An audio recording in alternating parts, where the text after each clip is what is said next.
Boker Tov, everyone. Shalom. This week we're reading Parsha Matos and Parsha Masei. And I was just reading through Masei a bit, and we come to a part in the Parsha that talks about the cities of refuge. And this is in Bamidbar, Lamed Hey, chapter 35, Pasuk Tet, verse 9. In verse 9 it says here, Vaydaber Adonai el Moshe le'amor.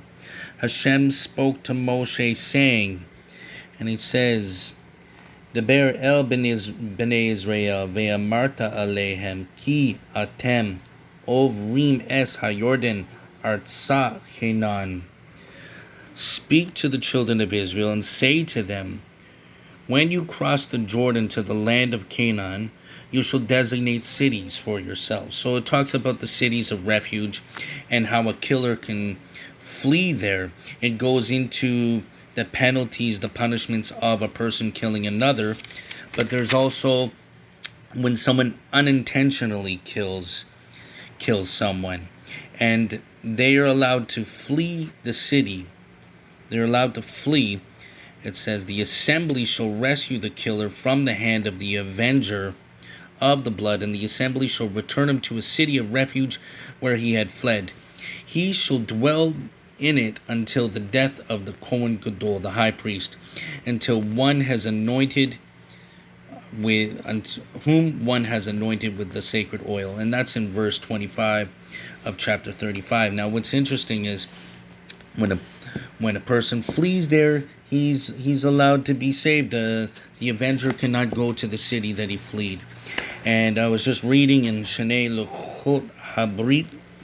It says here in the commentary, the unintentional killer must remain in the city of refuge until the death of the Kohen Gadol, the high priest, which I just read. This is because when the body of the victim was slain, also his soul was taken from him and had to remain in exile until a time when Hashem is in a favorable frame of mind. At that time, the high priest dies. When his soul ascends to the celestial regions, the soul of the murder victim is then also allowed to proceed to those regions. We find that such is the case even when the souls in question had not been separated from their bodies through murder. A soul which is exiled may be released from such exile as a result of the death of a great person, prominent Zadik, a righteous individual. And the Makor Chaim of the Zohar finds an allusion to the statement of our sages that the righteous may be granted children when they have died, though they had no children during their lifetime. In the words, he has to remain in his city of refuge until the death. This means that as long as the soul of the righteous was held captive by its body, it could not become a parent. That is amazing. Now, it says that the one that unintentionally killed flees to the city of refuge, and there he is safe. And what's interesting also about the city of refuge is these cities of refuge, actually these cities won't even be there's three that still are for the future. When Moshiac comes, these three will be added on to these cities of refuge. But some of the sages ask, why would there need to be cities of refuge when Moshiach is here? It's going to be some of the sages say a world of utopia, that it's going to be, Moshiach's going to be here. What are we going to need to flee from? Why would there be needing cities of refuge? And what's interesting, in the Parsha, it says, Arei Miklat, the cities of refuge, and it's written in 10 times, but there's 2 times in this passage that are written a little bit different. It says, Le Miklat. And then here again, Le Miklat. What's so unique about why is it written twice, le miklat? Well, the word miklat in Hebrew, so you have a mem, and then you have a kuf, okay, lamed, and a tet. There's my horrible Hebrew writing there. Miklat. What's interesting about miklat, though, is the numerical value of mem is 40. Kuf, 100. Lamed, 30. And tet, 9. So you have 100 plus 40. It's 140 plus 30. It's 170. 179. Le miklat. It's written twice like this. And what is 179 times 2 equals, what does that equal? 358. What is 358? It's also the word mem, shin, kind of writing, looking through the phone, so that's a little difficult. Yud, chet, which spells Moshiac, which is also 40, 300, Yud is 10, and Chet 8. 358. 358. The numerical value for Moshiach is 358. So we see two Lemiklat, cities of refuge, equal 358. What is this saying?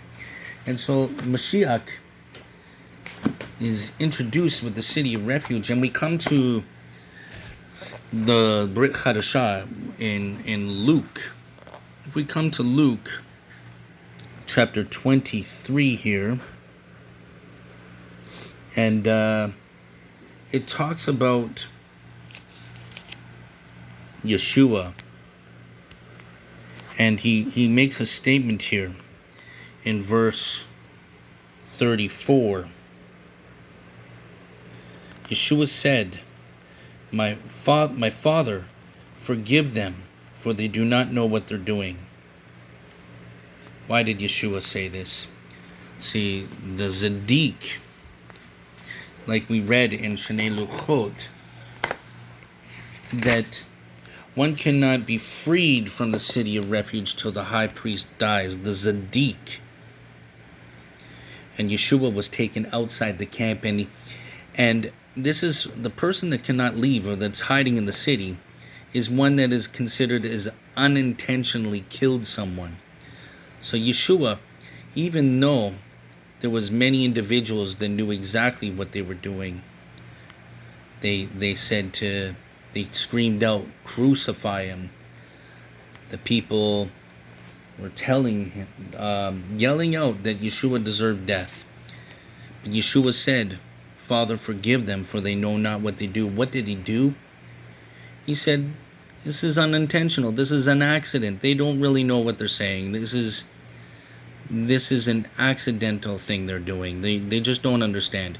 So Yeshua actually softened their judgment and said it's an accident. It's unintentional what they're doing. And so the high priest, the Kohen Gadol, in Hebrews it mentions Yeshua, the Mashiach, as a Kohen Gadol. And he died. He died, and this is what the Zaddik does. And in Psalm 46, it says, Elokim lanu machaseh va'oz, Ezra betzarot Nimtza me'od. Hashem is our refuge and stronghold, our help in trouble, very near. And so Hashem brings us salvation. He brings us help. He is our refuge. So I just wanted to share that. I hope you enjoyed it. Baruch Hashem. When we do an intentional sin, we do teshuvah, it becomes almost unintentional. And we continue to teshuvah. It's no longer even a chet, it's a mitzvah. So we continue to study. I hope I explained that well, but phenomenal. Shavua Tov.